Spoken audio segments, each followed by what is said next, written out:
कृष्ण हरे हरे हरे राम राम राम हरे हरे हरे कृष्ण कृष्ण कृष्ण हरे हरे हरे राम राम राम हरे हरे हरे कृष्ण कृष्ण कृष्ण हरे हरे हरे राम राम हरे हरे हरे कृष्ण कृष्ण कृष्ण हरे हरे हरे राम राम हरे हरे हरे कृष्ण कृष्ण कृष्ण हरे हरे हरे राम राम हरे हरे हरे कृष्ण कृष्ण हरे हरे पुंडरीक वरदारी विठ्ठल श्री ज्ञानदेव तुकाराम पंढरीनाथ भगवान की जय मौली ज्ञानेश्वर भगवान की जय जगद्गुरु तुकाराम महाराज की जय गुरुवर्य तात्या महाराज की जय सिद्धेश्वर भगवान की जय। वक्रतुंड महाकाय सूर्यकोटि समप्रभा निर्विघ्नं कुरु मे देव सर्वकार्येषु सर्वदा। गुरुर्ब्रह्मा गुरुर्विष्णु गुरुर्देवो महेश्वरा गुरुर्साक्षात् परब्रह्म तस्मै श्री गुरवे नमः। नमोस्तुते व्यास विशाल बुद्धे उल्लार वृंदाय तपात्र नेत्रा हेन त्वया भारत तैल पूर्णा प्रज्वालितो ज्ञानमय प्रदीपा मनोजवं मारुततुल्यवेगम् जितेन्द्रियं बुद्धिमतां वरिष्ठं वातात्मतं वानरयूथमुख्यं श्रीरामदूतं शरणं प्रपद्ये श्रीरामदूतं शरणं प्रपद्ये श्रीरामदूतं शरणं प्रपद्ये। महायोगपीठे देवी मरत्यं वरं पुंडरीकाय दातुं मुनीन्द्रे समागत्य तिष्ठन्तमानन्दकन्दं परब्रह्मलिङ्गं भजे पाण्डुरङ्गं। नमो ज्ञानेश्वरा निवृत्ति उदार सुपरदेवा नमो मुक्ताबाई त्रिभुवनी पावनी आद्यत्रयजननी देवाची नमो सद्गुरु तुकया ज्ञानदीपा नमो सद्गुरु सच्चिदानंद रूपा नमो सद्गुरु भक्त कल्याण मूर्ती नमो सद्गुरु भास्करा पूर्ण कीर्ती सेवेलागी सेवक धारू तुमच्या लागून चरणासी आहो स्वामी कृपया देवा यावेळी न करावा अवहेरू। हरि ओम। जैसे जीर्ण वस्त्र सांडीजे मग नूतन वेढीजे तैसे देहांतरा ते स्वीकारीजे चैतन्यनाथे। प्रस्तुत वेळ प्राप्त प्रसंगी प्रवचन रूपी सेवेसाठी घेतलेली ओवी कैवल्य साम्राज्य चक्रवर्ती माऊली ज्ञानोबाराय यांच्या भगवत गीतेवरती जिला टीका किंवा संक्षिप्त रूपांतर ज्ञानेश्वरी नामक ग्रंथ या जगाच्या कल्याणाकरता माऊली ज्ञानोबारायांना दिला। त्या ज्ञानेश्वरी मधील अध्याय 2 आणि ओवी क्रमांक 144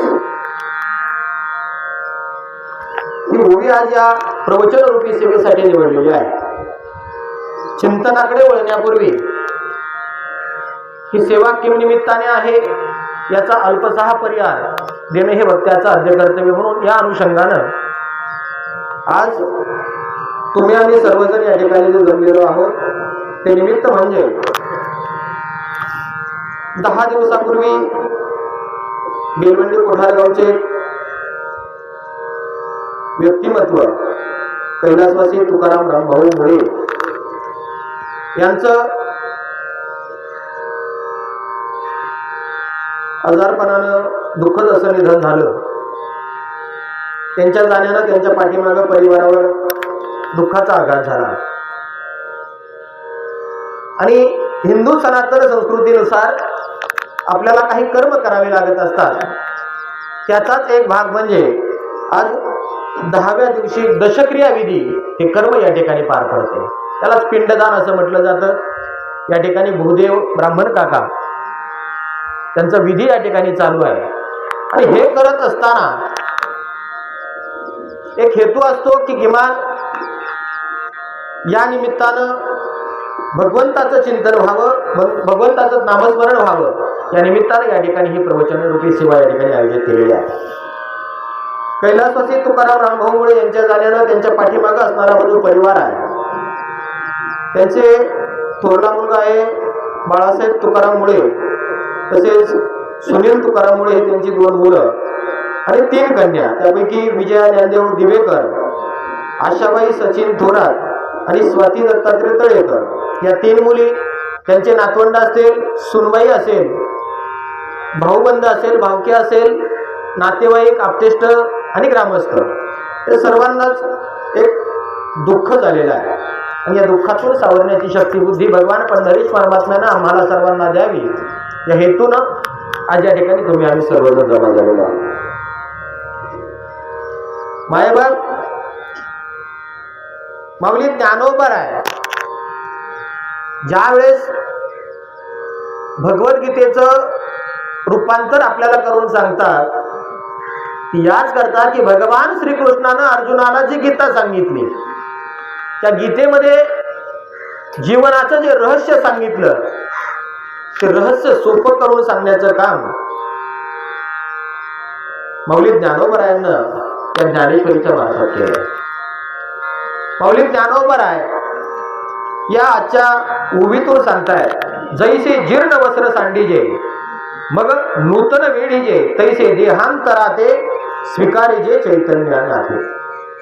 मायबाप, ज्या जीवाला जन्म आहे त्या जीवाला मृत्यू नक्कीच आहे. कारण उपजतिया पिंड मरण सांगाते. ज्या जीवाचा जन्म आहे त्याला मृत्यू निश्चित आहे. जगामध्ये 2 सत्य आहे. 2 सत्य कुठले?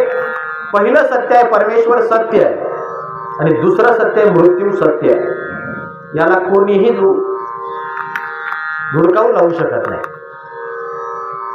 आणि ज्या वेळेस जीव जन्माला येतो, जन्माला आल्यानंतर त्याचं कर्म करत राहतो.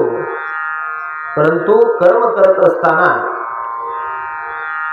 प्रत्येक जीवाला या संसाररूपी सागरामध्ये आल्यानंतर प्रश्न पडतात. अनेक प्रश्न आहेत, पण आपण ते प्रश्न कुठले सोडवायचे याकडे आपलं लक्ष गेलं पाहिजे. आता प्रपंच करत असताना जर आपल्याला एखादा प्रश्न पडला, जगाच्या पाठीवरती सर्वात मोठा देश कुठला, असा जर एखादा प्रश्न विचारला आणि जर त्याचं उत्तर जर आपल्याला सांगता नाही आलं तरी चालेल.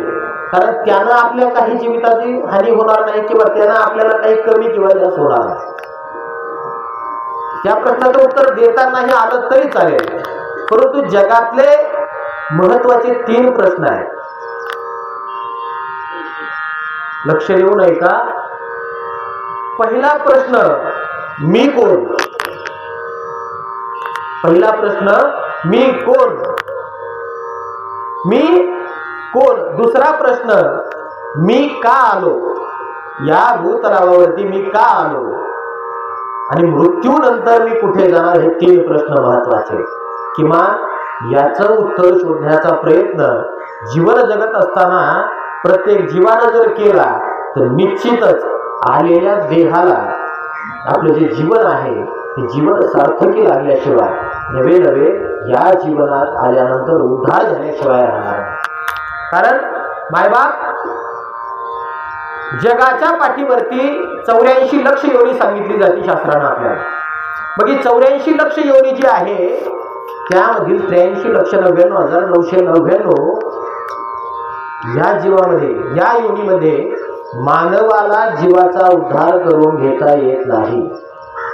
म्हणूनच साधू संतांना आम्हाला सांगितलं, शेवटची पाळी एक मनुष्य देह. मायवा, ही आपल्याला एक शेवटची संधी आहे. हे आपल्याला जलचक्र चुकवायचं. कारण हे तर कसं आहे, यह संसारे फलदुस्तारे, किंवा हे पुनरपि जननम पुनरपि मरणम पुनरपि जननी जठरे शयनम, किंवा तुकोबराय सांगतात, किती वेळा जन्म यावे नित्य भावे फजित. किती वेळा जन्माला आलं तरी नित्य फजिती करून घ्यायची का याच्यातून सुटका करून घ्यायची, याचा विचार आम्ही केला पाहिजे. आपल्याला 3 प्रश्नांचा विचार करायचा आहे. पहिला प्रश्न, मी कोण. ज्यावेळेस जीव जन्माला येतो, ते लहान बाळ जन्माला येतं आणि ते जन्माला आल्यानंतर त्याचं जे रडणं असतं ना मायबाप, ते रडणं असतं कोहम कोहम कोहम. त्याचा अर्थ काय होतो माहित? ते जन्माला जीव आल्यानंतर ते पहिला प्रश्न विचारतं, को म्हणजे कोण, हम म्हणजे मी कोण. या जगात आल्यानंतर मी कोण. त्याला ना नाव असतं, ना कशाची अपेक्षा असते, ना काहीही माहिती नसतं. पण जसं जसं जसं जसं ते लहान बाळ मोठं मोठं होत जातं, त्याला आपण सर्वांनी, मायबापांनी सर्व सांगितले जातं,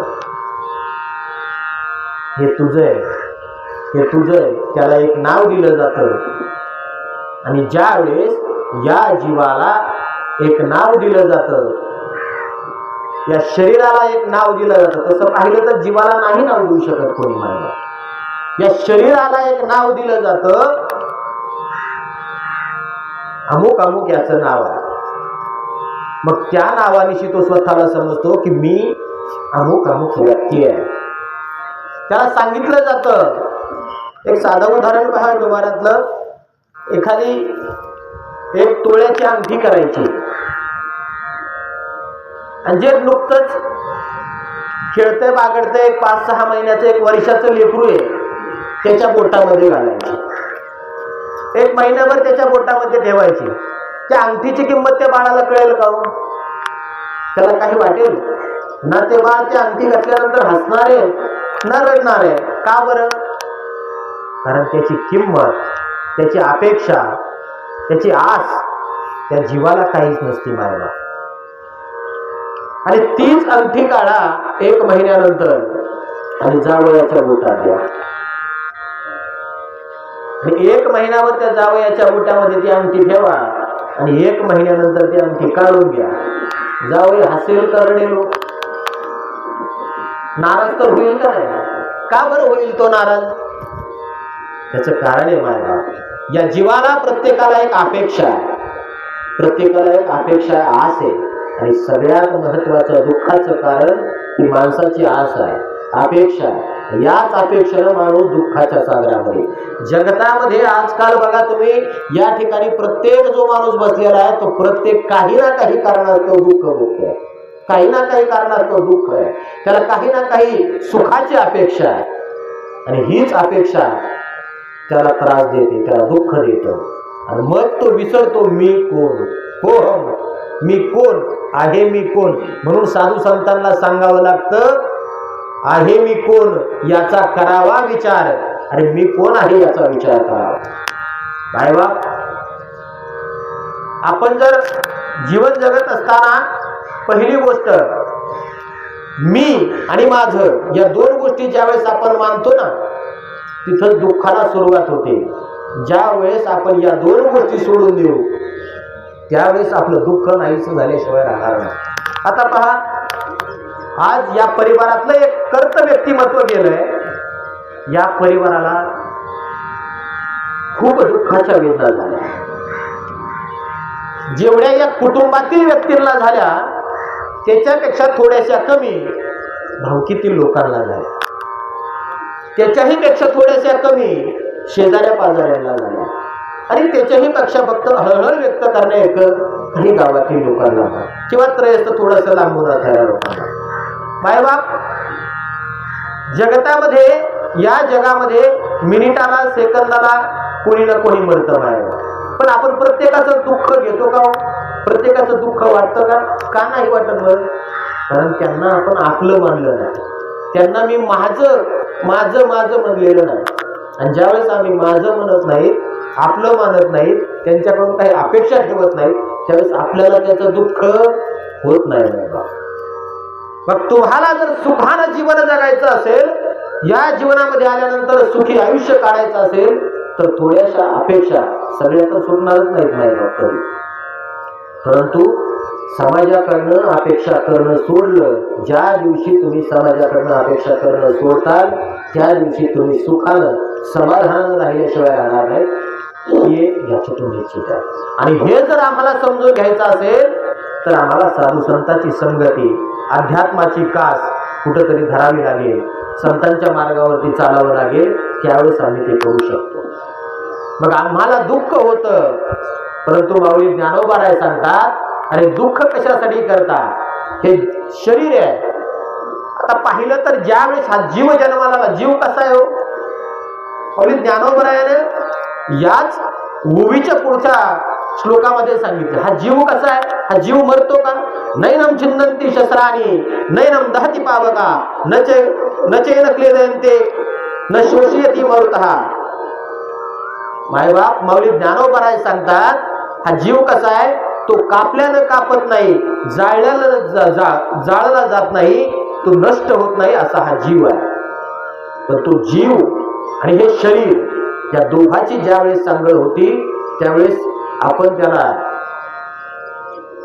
नाव देतो आणि त्याला आपण मी माझं म्हणतो. तसं पाहिलं तर हे शरीर जे आपण आपलं आपलं म्हणतो, हे माझं आहे का? हे आपलं आहे का? नाही बायबा. शास्त्रानं दोन गोष्टी सांगितल्या पहा. देह हे काळाचे, देह हे काळाचे आणि धन कुबेराचे. येथे मनुष्याचे काय आहे? किंवा देहा पाचाचा आणीला उचना. पंचमहाभूतापासून हे शरीर तयार झालं, याच पंचमहाभूतात विलीन होणार आहे. आपण आमतानी काहीच आणलेलं नाही, जातानी काहीच नेणार नाही, परंतु तरीही आयुष्यभर त्याची समज आम्हाला करून घेत नाही, याची एक मोठी शोकांतिका आहे. म्हणून या ठिकाणी जरी आल्यानंतर आपल्याला मनामध्ये यावं की एक दिवस आपल्यालाही हे इहलोक सोडून जायचं आहे. मग आपण या प्रश्नांच्या उत्तराकडे कधी पाहायचं? कुठल्या? की मी कोण, मी या ठिकाणी आलो कशासाठी आणि मला जायचंय कुठं, मृत्यूनंतर माझं काय होणार आहे. मृत्यूनंतरचं जर आम्हाला जर पाहायचं असेल तर शास्त्रानं गरुड पुराण नावाचा सुंदर ग्रंथ तयार केलेला आहे. आयुष्यात किमान एकदा तरी व्यक्तीनं तो गरुड पुराण नावाच्या ग्रंथाचं वाचन करावं, पारायण करावं, अध्ययन करावं. माणसाला कळून येईल की मृत्यू पश्चात आपल्याला काय काय करावं लागतं. म्हणून मायबाप माऊली ज्ञानोबा सांगतात, हे शरीर जे तुझं म्हणतो, हे तुझं नाही, हे काळाचं आहे, धन कुबेराचं आहे. हे शरीर म्हणजे कसं आहे? इथं आल्यानंतर दुःख करणं. बघा, आपण एखादं बाळ जन्माला ज्यावेळेस येतं, बाळ जन्माला आल्यानंतर आपण काय करतो? ते बाळ एकटं रडतं आणि सगळे हसत असतात. बाळ एकटं रडत असतं, सगळे हसत असतात. आपण त्याचा आनंद उत्सव साजरा करतो ज्यावेळेस जन्माला येतो. आणि ज्यावेळेस तेच बाळ मोठं होतं आणि त्याची शेवटची पाळी येते, किमान तो जाता जाताना तरी तो आत्मा, तो जीव स्वतः जाताना हसत असतो की मी मुक्त होतोय, आणि समाजात रडत असतो माझा. तसं जर पाहिलं तर आपण समाज सगळं उलट वागतोय, कारण हे मृत्यूलोकीचे उपराटे आहे.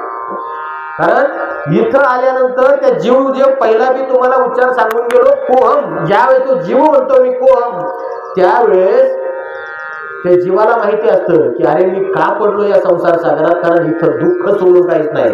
जर पाहायचं झालं तर सर्वांना पाठांतरात सर्व आहेत काकड्याचे प्रमाण. दुःख बांधवडी आहे हा संसार, सुखाचा विचार नाही कोठे. ह्या संसार सागरात सुखच नाही, तरीही आम्ही सुखाची अपेक्षा करतोय, ही आमची आंधळी धडपड आहे. आणि असे करत असताना आम्ही आपलं जीवन जगत असतो. म्हणून ज्ञानोबा सांगतात, हे जीवन कसे आहे? जैसे जीर्ण वस्त्रे सांडीजे. मायबाप, आपण जीर्ण वस्त्र म्हणजे एखादा खराब झालेला कपडा. ज्यावेळेस आपण एखादं कपडे जुने झाले तर आपण काय करतो? ते जुने कपडे काढून टाकतो आणि नवीन कपडे घालतो. जुने कपडे काढून टाकल्यावर आपल्याला त्याचं दुःख होतं का हो? नाही होत मायबाप, कारण आपण परत नवे परिधान करतो. तसंच हा आत्मा हा अमर आहे. हा शरीर सोडून गेल्यानंतर त्या कुठल्या ना कुठल्या योनीमध्ये पुन्हा जाणार आहे. तो कुठल्या तरी योनीत नक्कीच जाणार आहे, कारण हे चक्र आहे. मग आपण त्याचं दुःख न करता त्याच्या सद्गती मार्गासाठी सन्मार्गासाठी प्रयत्न केला पाहिजे, किंवा आपल्यासाठी स्वतः मुक्त होण्यासाठी. कारण शेवटची पाळी एक मनुष्य देह, याच्यानंतर परत आपल्याला भक्ती मार्ग कुठंही मिळणार नाही. कधी कधी कुणी असं बघितलंय, काही जनावरं मिळाले, म्हशी बैल काही जनावरं मिळाले, त्यांनी मिळून दिंडी काढली, असं झालंय कधी? देवाच्या मार्गावरती गेले, काही सत्कार्य केले? नाही मायबाप, नाही करू शकत ते. का? कारण वैचारिक विचार करण्याची बुद्धी त्यांच्याकडे नाहीये, ती फक्त मानवाकडे आहे. असो, मायबाप माऊली ज्ञानोबाराय सांगता की जैसे जीर्ण वस्त्र सांडीजे मग नूतन वेडीजे तैसे देहांतराते स्वीकारीजे. म्हणून आपण आपल्या या अंतकाळाचा खंत मानू नये. आता याच्यावरती भागवतामध्ये खूप सुंदर उदाहरणं आलेली आहे. भागवतामध्ये जनक राजाचं एक उदाहरण आहे. राजा जनक इतका बलवान होता की त्याची प्रजा एकदम सुखी समाधानानं राहत होती. सार्वभौम असणारा तो जनक राजा एक दिवशी त्याचा नित्यक्रम करून त्याच्या आसनावरती पहुडला, झोपला गेला. आणि ते झोपल्यानंतर त्या राजाला एक स्वप्न पडलं. जनक राजाच्या स्वप्नामध्ये त्याचं स्वप्न पडलं असं की एका बाहेरील राज्यातील राजानं या जनक राजाच्या राज्यावरती आक्रमण केलंय आणि जनक राजाला हरवून त्याच्यावरती विजय मिळवला. आणि विजय मिळवून त्या राजाला बंदिस्त केलंय आणि बंदिस्त करून प्रजेमध्ये सोडला. कुठं? स्वप्नामध्ये. बरं का? ते स्वप्नामध्ये कुणाच्या? जनक राजाचा. आणि ज्या वेळेस त्या जनक राजाला त्या नगरीमध्ये सोडलं आणि त्या नगरीला ठणकावून सांगितलं त्या राजानं, जर का याला कोणी भिक्षा दिली, अन्नाचा कण पाण्याचा जर थेंब दिला, तर त्याला या ठिकाणी मृत्यूदंड देण्यात येईल. अहो, तो राजा असणारा जनक राजा, सार्वभौम असणारा जनक राजा त्या नगरीमध्ये भीक मागू लागला. भीक मागता मागता गल्लोगल्ली फिरू लागला. त्याच्या डोळ्यामध्ये पाणी यायचं. अरे, काही वेळापूर्वी, काही दिवसापूर्वी या नगरीचा राजा होतो, या नगरीचं पालन पोषण करणारा मी एक धरता होतो. आणि आज माझ्यावरती जर वेळ आली तर हीच प्रजा मला साधा अन्नाचा कर देऊ शकत नाही. भयावर घाबरून गेला. आणि हे स्वप्न पाहत असताना राजा रडू लागला. कुठे? स्वप्नामध्ये. हे स्वप्न पाहत असताना अचानक बाणाचा गजर झाला. त्या गजरानं राजाला जाग आली. कुठं? त्याच्या ज्या ठिकाणी झोपलेला होता तिथं जाग आली. धडपडून उठून बसला. डोळ्याला पाणी आलेलं होतं. डोळ्याचं पाणी पुसलं आणि विचार केला, हे स्वप्न का पडलं असेल मला? नेमकं खरं काय? मी आज या गादीवरती झोपलोय, या सिंहासनावरती झोपलोय, या सर्व सुखामध्ये जे मी झोपलोय, हे खरं का स्वप्नामध्ये जे मी प्रजेमध्ये जाऊन मी जीवनाची भीक मागतोय ते खरं? एक मोठा प्रश्न त्या राजाला पडला. दुसऱ्या दिवशीची लगबग करून राजानं सभा भरवली आणि राजसभेमध्ये जे विद्वान पंडित होते त्या पंडितांना प्रश्न विचारला, हे खरं का ते खरं? मला याचं उत्तर सांगा. आता कितीही मोठा पंडित असला तरी त्याला हे प्रश्नाचं उत्तरच येईल. नेमकं सांगायचं तरी काय? स्वप्न खरं का आत्ता आहे ते खरं? यातलं खरं कोणचं? हे खरं का ते खरं सांगा. एकाही पंडिताला धर्मसभेमध्ये उत्तर देता येईना. राजाला त्याचा राग आला. राजानं ते असणारे सर्व धर्मपंडित त्या सर्वांना कारागृहामध्ये टाकलं. अरे, तुम्हाला मोकार पोचतोय मी, तुम्हाला एका माझ्या प्रश्नाचं उत्तर देऊ शकत नाही, तुम्हाला का म्हणून पोचायचं? म्हणून त्या राजानं ते असणारे धर्मपंडित कारागृहामध्ये टाकले. तो येणाऱ्या प्रत्येक विद्वानाला विचारित होता की हे खरं का ते खरं, माझ्या प्रश्नाचं उत्तर द्या. पाहता पाहता त्या राज्यामध्ये एका नदी तीरावरती काही मुलं खेळत होती आणि त्यांच्यामध्ये एक मुलगा असा होता की त्यांना काही मुलं त्या मुलाला पाण्यात बुडवत होती. त्याला बुडवत असताना एकाला विचारलं, अरे का बुडवताय? त्यांनी सांगितलं, अहो याला बापच नाही, याला बापच नाही. नाही बाप, तुम्हाला खरं सांगू का, ज्या वेळेस एखाद्याच्या शिरावरनं, एखाद्याच्या पाठीवरनं, एखाद्याचा घरातला करता माणूस ज्यावेळेस जातो ना, त्यावेळेस त्या पाठीमागे असणाऱ्या कुटुंबावर काय वेळ कुसळते, समाज त्याचा कसा फायदा घेतो, समाज त्याला कितपत मान्यता देतो, खूप दयनीय परिस्थिती आहे मायबाप. आपण पाहतो आज जगामध्ये ज्या घरचा कर्ता पुरुष गेलाय त्या मुलाला आज कुठलीही गोष्ट करायची म्हटलं, घराच्या बाहेर पाऊल टाकायचं म्हटलं तर पाऊल उचलत नाही मायबाप. काय आजपर्यंत कुठलाही निर्णय घ्यायचा म्हटलं तर मी बाप नावाच्या त्या पात्राला विचारित होतो. ओघानं विषय आलाय तर सांगून जाईल मायबाप, आम्ही जीवन जगत असताना प्रत्येकानं आईवरती कविता केली, आईला मायेचं सागर म्हटलं,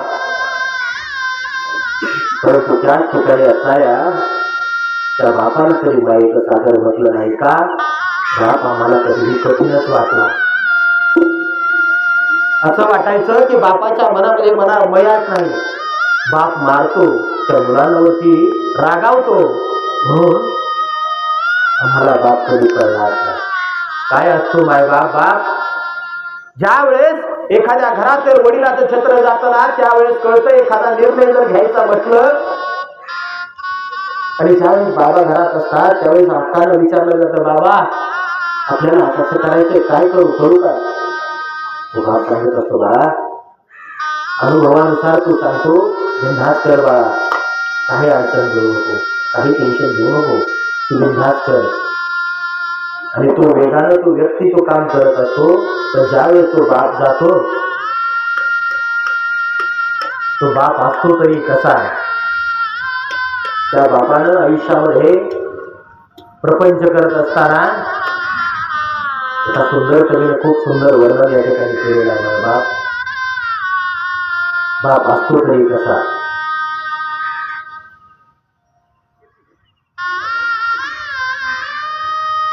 बाप म्हणजे काय?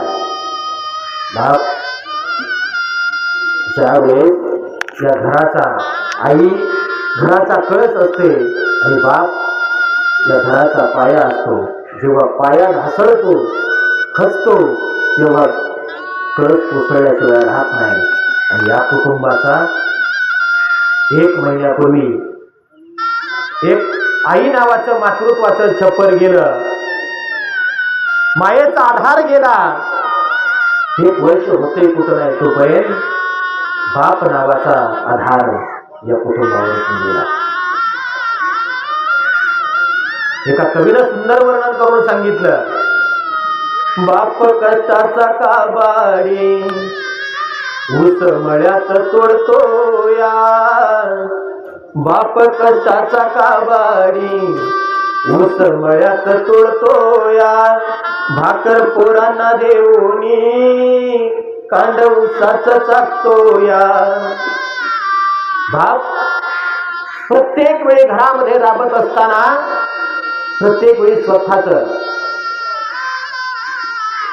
ज्यावेळेस एखादा सणवार येईल, एखादी यात्रा येईल, त्यावेळेस त्या बापानं आली जत्रा गावाची, बाप गावात फिरायचा, आली जत्रा गावाची, बाप बाजारी फिरायचा, उधार पाधार कापड पुराणा नाहीचा, जुन्या फाटक्यान बाप गावात फिरायचा, आमच्या सुखाची चिंता बाप मनात करायचा, काही धुकल खुपल आम्हाला साधा ताप जरी आला ना, आम्हाला साधा ताप जरी आला तरी बाप काही दुखल खुपल पाणी डोळ्यात आणायचा, आम्हा पाटकोळी घेऊन डॉक्टर लावायचा. लहान लहान मुलांना पाटकोळी घ्यायचा, डॉक्टर पर्यंत न्यायचा तो बाप. काही दुखलं खुपलं त्या बाळाला आम्हाला पाठीवरती घ्यायचा, स्वतःची कधीही चिंता त्याला केली नाही असा असणारा बाप. बाप मनात झुरायचा, लगीन लेकीच करील. त्या बापाला सतत एकच चिंता असते, माझ्या मुलानं चांगलं आयुष्य जगावं. एक सांगून जाईल मायबाप, आई आपल्या मुलाला कडेवरती घेत असते. आईला वाटतं आम्ही जे जग पाहतोय ते माझ्या मुलानं सुद्धा पाहावं. परंतु त्याच वेळेस जर बापानं जर मुलाला घेतलं तर बाप कडेवर नाही घेत मायबाप, बाप मुलाला खांद्यावरती घेतो. आणि खांद्यावरती घेतो याचं कारण आहे मायबाप, त्या बापाच्या मुलामध्ये एकच असं असते की जे मी नाही जे पाहिलं ते माझ्या मुलानं पाहावं, ते विश्व माझ्या मुलानं पाहावं. हीच अपेक्षा त्या मनामध्ये बापाच्या असते. म्हणून बाप मुलाला खांद्यावरती घेत असतो. कारण मायबाप शास्त्रानं ज्यांना मोठं मानलं जातं, मातृपितृ देवो भव, आचार्य देवो भव, शास्त्रानं पहिली किंमत माय बापाला दिली. म्हणून या कलियुगामध्ये जर खरा परमार्थ जर काय असेल तर थोडा मोठ्यांचा आदर, माता पित्यांची सेवा, माय बापाची सेवा, याच्यापेक्षा वेगळा परमार्थ नाही मायबाप. खरं सांगू मायबाप, ज्यांनी ज्यांनी माय बापाची सेवा केली, थोडा मोठ्यांचा आदर केला, त्यांनी नाही वारी केली तरी चालेल मायबाप. कारण साधं उदाहरण पहा, आज लाखोनी आणि कोटीनी समाज पंढरपूरच्या दिशेने पुढच्या महिन्यामध्ये निघतोय. काही दिवसात वारी निघते. ज्या भगवान पंढरीचे परमात्म्याच्या चरणावरती लोटांगण घालण्यासाठी आज कोटीनी समाज जायचा आहे, तोच भगवान परमात्मा ज्या भूतलावरती का आला, तिथे कटेवरती हात देऊन का उभा राहिला, याचा थोडासा कुठेतरी अभ्यास आम्ही केला पाहिजे. अहो, भक्त पुंडलिकासाठी उभा राहिला विटेवर.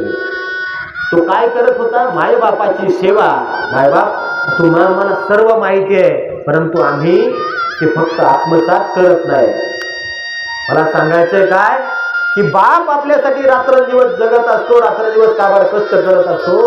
आणि ज्या वेळेस त्या बापाचं छत्र होत जातं, तर समाजामध्ये वावरत असताना सुनीलला, बाळासाहेबला, त्या तिन्ही ताईंना ज्यावेळेस समाजामध्ये वावरतील, ते वावरत असताना एखाद्या त्यांच्या समोर जर एखाद्याने कोणी त्यांच्या बापाला हाका मारली ना, बाबा, दादा, दादा म्हटलं ना, टचकन डोळ्यात पाणी येईल आणि समोर आपला बाप उभा राहिलेला दिसेल. आज आज माझा दादा नाही, आज माझा बाप नाही, मला कसंच होत या गोष्ट बापाची संताना, पुरी हुंड करातो या गोष्ट बापाची संताना. आणि इतका काबाड कष्ट करून आम्हाला जगवलेला बाप, असा कनवाळू बाप जेव्हा सोडून या गेला, असा कनवाळू बाप जेव्हा सोडून या गेला. यामुळे परिवाराचा जीव कसा कसा विष झाला, या परिवाराचा जीव कसा कसा विष झाला. मायबाप, माती आड गेलेला सूर्य तुम्हाला दिसून येईल, परंतु एकदा माती आड गेलेला बाप आम्हाला परत दिसणार नाही. म्हणून आहे तोपर्यंत त्यांना प्रेमानं वागा. गेल्यानंतर कितीही आम्ही चांगलं वागलो, कितीही मोठं गोड जेवण केलं, तरी त्याच्यातून आम्हाला बापाची माया, आईची माया कधी मिळणार नाही मायबाप. आपण विषय भरकटला थोडासा, बाप जो त्या नदीमध्ये जो बुडत होता तो मुलगा त्याला विचारलं का तुला बुडवलं जाते, असं हिनवलं का जाते, त्यावेळेस त्यानं सांगितलं की माझा बाप नाही. त्याला राग आला, तो पळत पळत घरी गेला. तो मुलगा कोण होता माहितीये? ज्यांनी भागवताचं श्रवण केलं त्याला माहित असेल मायबाप, त्या मुलाचं नाव होतं अष्टवक्र. त्याला अष्टवक्र का नाव दिलं जायचं माहितीये? अष्टवक्र हा त्याचे वडील हे विद्वान पंडित होते. एके दिवशी अष्टवक्र हा आईच्या गर्भामध्ये असताना एके दिवशी त्याचे वडील हे गणित सोडवत होते आणि ते गणित सोडवताना ते गणित सुटना आणि ज्या वेळेस ते गणित सुटना त्यावेळेस त्या वडिलांना असं बुद्धीवरती ताण देऊन थोडेसे व्याकुळ झाले की हे गणित का सुटना. आणि तेवढ्या वेळामध्ये या अष्टवक्राने गर्भामधून आपल्या बापाला त्या कोढ्याचं त्या गणिताचं उत्तर सांगितलं. मायबाप ज्या वेळेस त्या मुलानं त्या गर्भामधून उत्तर सांगितलं बापाला आश्चर्य वाटलं ते उत्तर ऐकून, परंतु एक मनानं राग आला. का माहितीये? कारण असं म्हटलं जातं मुलानं बापाला शहाणपणा शिकवू नये. असं म्हटलं जातं की मुलानं बापाला शहाणपणा शिकवू नये. परंतु कुठंतरी जर चांगल्यासाठी जर कोण शिकवत असेल तर नक्की त्याचा आदर तिथं केला पाहिजे. त्या बापाला त्याचा राग आला की गर्भामध्ये असणारा हा मला बापाला अक्कल शिकवतोय. त्या रागानं स्वतःच्या पत्नीच्या त्या गर्भावरती लाथ मारली. जशी त्या गर्भावरती लाथ मारली त्या गर्भामध्ये असणारा तो जीव तो 8 ठिकाणी वाकडा झाला. ज्यावेळेस तो जन्माला आला तो 8 ठिकाणी वाकडा होता. त्याला चालता येत नव्हतं. हात वाकडं, तोंड वाकडं, पाय वाकडे, म्हणून त्याला नाव दिलं अष्टवक्र. खूप विद्वान होता तो, कारण विद्वानाची संतान आहे मायबाप. कारण बीज जसं म्हणतं ना बाप तसा बेटा आणि कुंभार तसा लोटा, कारण बापच विद्वान होता त्याच्याही डबल विद्वान तो अष्टवक्र होता. म्हणून त्याचं नाव अष्टवक्र होतं. पण ही नावं सुद्धा सुंदर होती. बघा यमराजाच्या दरबारामध्ये एक व्यक्ती आहे, त्याचं नाव आहे चित्रगुप्त. चित्रगुप्त का नाव दिलं असेल मग त्याला? कारण मायबाप समाजामध्ये तुम्ही आम्ही जर जगतच ना, हे जीवन जगत असताना तुमच्या आमच्या हातून जे पाप आणि पुण्य होते याचा काहीतरी लेखाजोखा कोणीतरी एक जण ठेवतोय मायबाप. आपल्या या शरीराची रचना जर पाहिली ना तर अशी का रचना केली असेल याचा काही कोणी विचार केलाय का मायबाप? बघा ना, डोळ्याच्या ठिकाणी डोळे दिले, नाक इथं मधून दिलं, कान बाजूला दिले. आता जर हे कान जर कपाळावर दिलं असतं, आता माझ्यासारखे गोगल कुठं अडकवला असता, दोरीनेच बांधायला लागला असता. परमेश्वराने इतकं सुंदर या देहाची रचना केली, या खांद्याची रचना केली. तुम्ही म्हणता या खांद्याची रचना का करते? मायबाप तुमच्या आमच्या या दोन्ही खांद्याची रचना जर पाहिली ना तर उजव्या खांद्यावरती चित्रगुप्त आहे आणि डाव्या खांद्यावरती सुद्धा चित्रगुप्त आहे. उजव्या खांद्यावरचा चित्रगुप्त तुमचा पुण्याचा लेखाजोखा ठेवतो आणि डाव्या खांद्यावरचा जो चित्रगुप्त आहे तुमच्या पापाचा लेखाजोखा ठेवतो. मग तुम्ही किती अंधारात करा, उजेडात करा, नाही तर कुठेही करा. आणि याला 5 साक्षीदार असतात. ज्या वेळेस आता हे वर्षश्राद्धाच्या वेळी सांगण्यासारखं आहे तर सांगून जाईल जाता जाता, आपण जे कर्म करतो ना याला 5 साक्षीदार असतात जे आपल्या अंतकाळाच्या वेळी तिथं धर्मराजाच्या नगरामध्ये साक्षीदार होतात. ते कोणते 5 साक्षीदार फक्त जाता जाता सांगून जाईल. पहिला साक्षीदार आहे सर्व देवतांची आद्य देवता गणपती बाप्पा. दुसरा साक्षीदार आहे धरणी माता. तिसरा साक्षीदार आहे चंद्रदेव. चौथा साक्षीदार आहे सूर्यदेव आणि 5वा साक्षीदार आहे आत्मदेव. जो पहिला आपला मुद्दा होता कोहम, तर या मी कोण याचा जर अर्थ जर आम्हाला या प्रश्नाचं उत्तर जर पाहिजे असेल ना तर कोहम जर म्हटलं तर शिवोहम हे शास्त्र उत्तर देतं. मी परमेश्वराचा अंश आहे, मी भगवंताचा अंश आहे. शिवोहम शिवोहम तो अंश तो आपला 5वा साक्षीदार असतो. या 5 साक्षीदारांना माणसानं दिलं पाहिजे. आमचे गुरुवर्य एक गोष्ट नक्की सांगून जायची मायबाप, या कलियुगामध्ये लोक पाप मानत नाहीत, देव मानत नाहीत, धर्म मानत नाहीत, रीती मानत नाहीत, संस्कृती मानत नाहीत आणि ते पाप मानत नाहीत. म्हणूनच आजची पिढी बाप सुद्धा मानत नाही. ती मोठी शोकांतिका आहे. असो तो असणारा अष्टवक्र पळत पळत घरी गेला आणि घरी जाऊन त्यानं आईला विचारलं, आई माझे बाबा कुठे आहेत, मला बाबा नाहीत का, किती दिवस झाले बाबा दिसेनात. त्या आईला सांगितलं, हो बाळा बाबा आहेत, तुझे बाबा खूप विद्वान आहेत, परंतु या राजाच्या जनक राजाने राज्याच्या त्या जनक राजानं त्यांना प्रश्नांची उत्तरं येणार म्हणून त्यांना कारागृहात टाकलं. प्रश्नांची उत्तरं येणार म्हणून कारागृहात टाकले. असा कुठला प्रश्न आहे त्या राजाचा, मी उत्तर देतो आणि माझ्या बाबांना नाही तर सर्व धर्मपंडितांना सोडून आणतो. आणि असं म्हणून तो अष्टवक्र त्या दरबारामध्ये गेला. ज्यावेळेस त्या राजाच्या राजसभेमध्ये त्या अष्टवक्रानं पाऊल टाकलं तर ती धर्मसभा त्याच्याकडे पाहिली. तर धर्मसभेनं त्याच्याकडे पाहिलं आणि त्याला हसू लागली. कारण का, हा हात ठिकाणी वाकडा होता ना माझ्या, त्याला हसली माणसं सगळी. राजा सुद्धा हसला, काही वेळ हसला आणि परत शांत झाला आणि मग विचारला, बोल बाळा या ठिकाणी का आलाय. आणि त्याने विचारल्यानंतर तो अष्टवक्र सुद्धा हसला. म्हणला, तुला हसायला काय झालं. म्हणला, मी असं ऐकलं होतं, शास्त्रामधून असं ऐकलं होतं की जनक राजा हा सार्वभौम राजा आहे, त्याच्या प्रधानमंडळामध्ये भरपूर असे ज्ञानी लोक आहेत, धर्मप्रधान मंडळ आहे, प्रधान मंडळी आहेत, विद्वान मंडळी आहेत, असा मोठा सभागृह आहे त्याचा. आणि इथं आलो तुम्हाला कसं विद्वान कोणी दिसलं, सगळे वेळेत लोक दिसले. तुम्हाला अरे सांभाळून तोंड सांभाळून बोल, इथं तुला वेळे कोण दिसतंय. मायबाप महाराज वेळे नाहीत तर सांगा ना. मग सर्व त्याने एका म्हणजे आपल्याला जातीचा उल्लेख कुठला करायचा नाही, परंतु शास्त्रामध्ये जे आलंय त्याने त्या जातीचा उल्लेख केला. आपण त्याला जात म्हणतो मायबाप, परंतु ती जात तशी नाही. त्याने म्हणला, सगळे तुम्ही चांभार आहात, तुम्ही धर्मपंडित नाही. चांभार चांभार कसं म्हटला. मला चांभार काय करतो, तो म्हणजे चांबड्याचं परीक्षण करतो. आणि जो चांबड्याचं ज्याला ज्ञान असतं, चांबड्याचं चांगलं परीक्षण असतं, त्याला काय म्हटलं जातं, चांभार म्हटलं जातं. मग तुम्ही तसे सगळे चांभार करतो असं कसं काय. अहो म्हणला, ज्या वेळेस मी या धर्मसभेमध्ये पाऊल टाकलं, मी या धर्मसभेमध्ये आलो आणि धर्मसभेमध्ये आल्यानंतर तुम्ही सर्वजण हसले. कशासाठी हसले, माझ्या या शरीरावरती पाहून, माझ्या शरीराला पाहून हसले ना तुम्ही. तुम्ही काय पाहिले, चांबडं पाहिलं, पण याच्यामध्ये असणारा जो आत्मा आहे तो माझ्यातही तोच आहे आणि तुमच्यातही तोच आहे. मग तुम्हाला जर तुम्ही ज्ञानी असाल, तुम्ही धर्मपंडित असाल, तर तुम्हाला हे कळायला हवं होतं की याच्यावरती हसायचं हसण्यासारखं काहीच नाही, कारण त्याचा जो आत्मा तोच आपल्यात आहे. मग या चांबड्यावरती का हसायचं.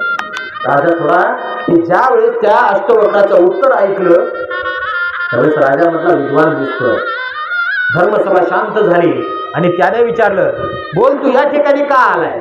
मग त्या अष्टवक्रानं सांगितलं, महाराज तुम्ही माझे बाबा असतील आणि विद्वान असतील, या सर्वांना कारागृहात टाकलंय. का टाकलंय. त्या राजानं सांगितलं, माझ्या प्रश्नाचं उत्तर त्यानं दिलं नाही. आहे का तुझ्याकडे उत्तर. त्याने सांगितलं, विचारा, तुमचा प्रश्न विचारा. ज्या वेळेस त्या जनक राजाला त्या अष्टवक्रानं प्रश्न विचारला त्यावेळेस त्या जनक राजाने सांगितलं, त्याने सर्व वृत्तांत सांगितला.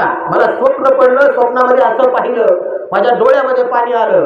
मग मी ते स्वप्न खरं का हे खरं, ते खरं का हे खरं मला सांग.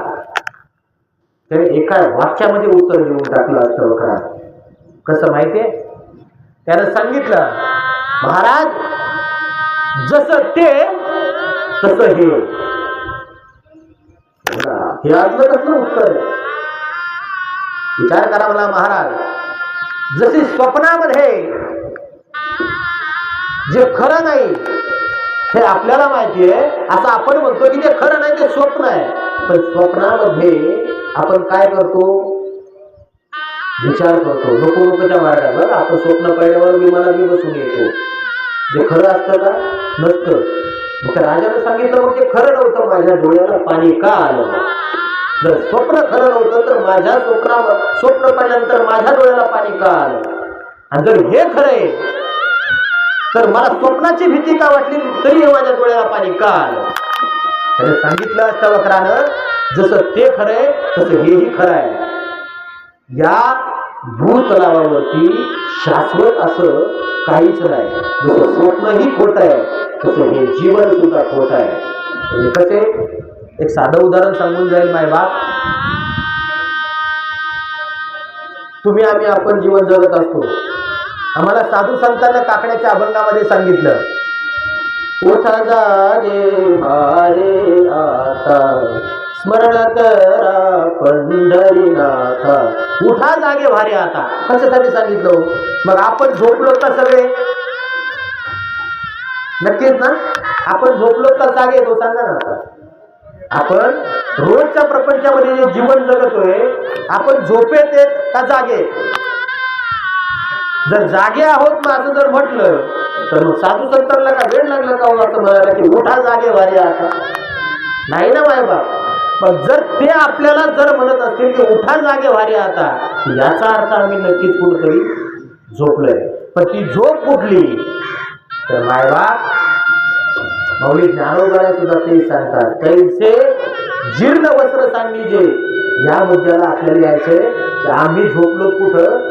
पहिला प्रश्न मनामध्ये घ्या, मी आहे कोण? या ठिकाणी आलो कशासाठी आणि मला जायचंय कुठं? याचा जर आम्ही विचार नाही केला तर नक्कीच आम्ही झोपलोय. मग आपण जर झोपलो नाही, प्रपंचामध्ये रात्रंदिवस झगडतोय, परंतु आम्हाला शेवटपर्यंत असं सांगा, हे प्रपंच, हा प्रपंच करत असताना या प्रपंचामध्ये जगणारा व्यक्ती आतापर्यंत कोण असा आहे की तो त्याला सुख प्राप्त झालंय आणि तो सुखाने जगलाय नाही? मग आम्ही एवढं समोर डोळ्यानं पाहतोय की या प्रपंचामध्ये आम्हाला सुख नाही, इथं समाधान नाहीये, तरी आम्ही रात्रंदिवस तेच करतोय. याचाच अर्थ हे काय आहे? स्वप्नच आहे ना, हे खोटच आहे ना, हे उघड्या डोळ्यानं पाहिलेलं स्वप्न आहे. म्हणून त्या अष्टवक्रानं सांगितलं, राजा जसं ते तसंच हे. म्हणून पहिल्या प्रश्नाचं उत्तर आम्हाला इथं मिळतं की मी परमेश्वराचा अंश आहे, मी भगवंताचा अंश आहे. या देहाचा आणि माझा फक्त काही काळाकरता दिलेला संबंध आहे आम्ही, परंतु या दिलेल्या संबंधाचा, दिलेल्या सेवेचा आम्ही फायदा घेतला नाही, दिलेल्या वेळेचा आम्ही फायदा घेत नाही. आम्ही हे सुंदर शरीर दिले बघा, आपल्याला ज्याला संपूर्ण शरीर व्यवस्थित दिले त्याला त्याच्या शरीराची किंमत कळत नाही, त्याला त्याच्या अवयवांची किंमत कळत नाही. अहो साधं आपण जर दवाखान्यामध्ये जर गेलो आणि एक दात जर पडला, डॉक्टरला विचारलं, डॉक्टर साहेब दात पडलाय, दात बसवायचा आहे. डॉक्टरला तो पहिल्याला दात काढायला सुद्धा पैसे घेतले 500 रुपये. डॉक्टर साहेब दुसरा दात बसवायचा आहे, डॉक्टरने सांगितलं 3000 रुपये लागतील. किती किती दाताचा? एक दाताचा. माय बाप विचार करा, एका दाताचे 3000, आपल्याला दात किती हो? चुकलं माय बाप. 32 कसे? लहानपणामध्ये पडून परत उगवलेले ते कुठे गेले? पण होते ना. हा, परमेश्वरानं आपल्याला दिले ना, ते 32 हे 32 धरा आणि विचार करा, गणित करा, फक्त दाताचाच विचार करा. हे बहुमोल शरीर दिलंय मायबाप, आपण नको नको ते खातो आणि त्या मार्गाला लागतो. मायबाप फक्त याच्यातून एकच सांगेल मायबाप, हे जीवन परमेश्वरानं दिलंय ना, तर त्याच्या मार्गावरती, त्याच्या चरणावरती आम्हाला समर्पित करायचंय. आणि ते समर्पित करत असताना नको त्या दुःखाच्या पाठीमागे जायचं नाही. जे कधी जाणार नाही आम्ही, ज्या वेळेस परमेश्वराचं नामचिंतन करणार, ज्या वेळेस आम्ही भगवंताचे नामचिंतन करणार. कारण कलियुगामध्ये एकच शस्त्र आहे आम्हाला, कलियुग उद्धार हरीच्या नामे.